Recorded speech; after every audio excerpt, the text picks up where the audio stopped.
ಮೊದಲು ಸಚಿವ ಜಮೀರ್ ಅಹಮದ್ನನ್ನು ಪಾಕಿಸ್ತಾನಕ್ಕೆ ಗಡೀಪಾರು ಮಾಡಬೇಕು ಎಂದು ವಜ್ರದೇಹಿ ಸ್ವಾಮೀಜಿ ಆಕ್ರೋಶ ವ್ಯಕ್ತಪಡಿಸಿದ್ದಾರೆ.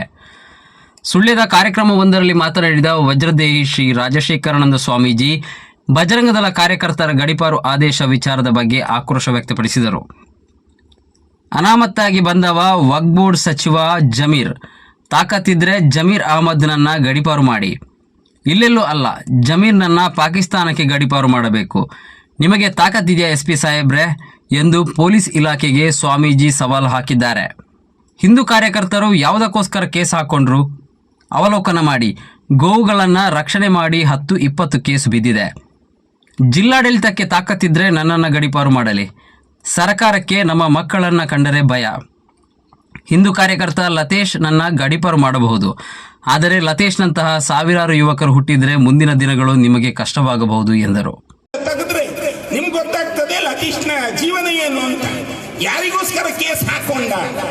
ಆದ್ರೆ ಇವತ್ತು ಜಿಲ್ಲಾಡಳಿತ ಗಡೀಪಾರನ್ನ ಆದೇಶ ಮಾಡಿದೆಯಂತೆ. SP ಸಾಹೇಬರಿಗೆ ಕೇಳ್ತೇನೆ, ನೀವು ಮೊದಲು ಗಡೀಪಾರು ಮಾಡಬೇಕಾಗಿದ್ದದ್ದು ವಕ್ಫ್ ಸಚಿವ ಇದ್ದಾನಲ್ಲ, ಅನಾಮತ್ತಾಗಿ ಬಂದವ ಜಮೀರ್ ಖಾನ್, ಅವನನ್ನ ಮೊದಲು ನೀವು ಗಡೀಪಾರು ಮಾಡಬೇಕು. ಇಲ್ಲಿಗಲ್ಲ, ಪಾಕಿಸ್ತಾನಕ್ಕೆ. ಇಲ್ಲಿಗಲ್ಲ, ಇಲ್ಲಿ ಅವನನ್ನು ಇರಿಸಲೇಬಾರದು. ಪಾಕಿಸ್ತಾನಕ್ಕೆ ಅವನನ್ನು ಗಡೀಪಾರು ಮಾಡಬೇಕು. ತಾಕತ್ತಿದೆಯಾ ನಿಮ್ಗೆ SP ಸಾಹೇಬ್ರೆ? ಏನಾದ್ರು ಸ್ವಲ್ಪ ನಿಮ್ಗೆ ಕಾನೂನಿನ ಅರಿವಿದೆಯಾ?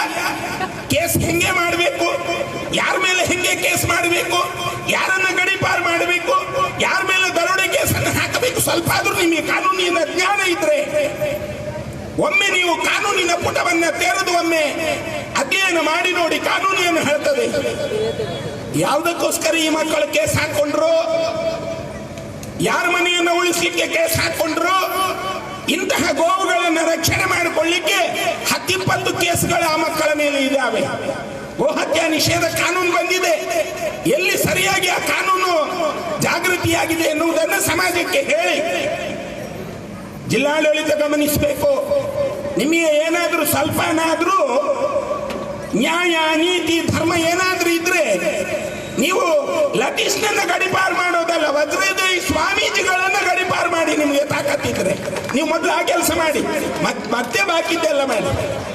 ಯಾವ ಕಡೆಗೆ ನೀವು ಗಡೀಪಾರು ಮಾಡ್ತೀರಿ? ಬಳ್ಳಾರಿಗ ಅಲ್ಲ, ಕರಾಚಿಗ, ಎಲ್ಲಿಗೆ ನೀವು ಗಡೀಪಾರು ಮಾಡ್ತೀರಿ? ಒಂದು ನೋಟಿಸ್ ಕೊಡಿ ನಮ್ಗೆ. ನಿಮ್ಗೆ ಅನುಕೂಲ ಇದ್ರೆ ನಮ್ಮನ್ನೊಮ್ಮೆ ಗಡೀಪಾರು ಮಾಡಿ ನೋಡಿ, ಮತ್ತೆ ಅವರನ್ನೆಲ್ಲ ಗಡೀಪಾರು ಮಾಡಿ. ಏನ್ ದೌರ್ಭಾಗ್ಯ ನೋಡಿ.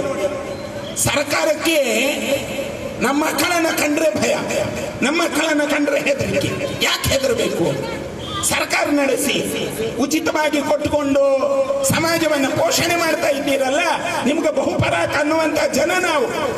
5 ಯೋಜನೆಯನ್ನು ಕೊಟ್ಟಿದ್ದೀರಿ, ಸಮಾಜ ಒಳ್ಳೇದಾಗಬೇಕು ಅಂತ ಕೊಟ್ಟಿದ್ದೀರಿ, ನಮ್ಮ ತಾಯಂದ್ರು ಖುಷಿಯಲ್ಲಿ ಇರಬೇಕು ಅಂತ ಕೊಟ್ಟಿದ್ದೀರಿ. ಮತ್ತೆ ಈ ದುಃಖ ಯಾಕೆ? ಆ ಮಧ್ಯದಲ್ಲಿ ಈ ದುಃಖ ಯಾಕೆ ತಂದಿರಿಸ್ತಾ ಇದ್ದೀರಿ ಆ ಮನೆಯ ಒಳಗೆ? ಲತೀಶ್ನನ್ನ ನಿಮ್ಗೆ ಗಡೀಪಾರು ಮಾಡಬಹುದು. ಲತೀಶ್ನಂತಹ ಸಾವಿರ ಯುವಕರು ಹುಟ್ಟಿದ್ರೆ ಮುಂದಿನ ದಿನಗಳು ನಿಮ್ಗೆ ಬಹಳ ಕಷ್ಟ ಆಗಬಹುದು ಅಂತ ಈ ಸಂದರ್ಭದಲ್ಲಿ ಹೇಳಿಕ್ಕೆ ಇಚ್ಛೆ ಪಡ್ತೇವೆ. ಚೆನ್ನಕೇಶವನ ಮಂದಿರದ ಎದುರು ಹೇಳುವ ಮಾತು ನಾವು. ಸ್ವಲ್ಪ ಯೋಚನೆ ಮಾಡಿ.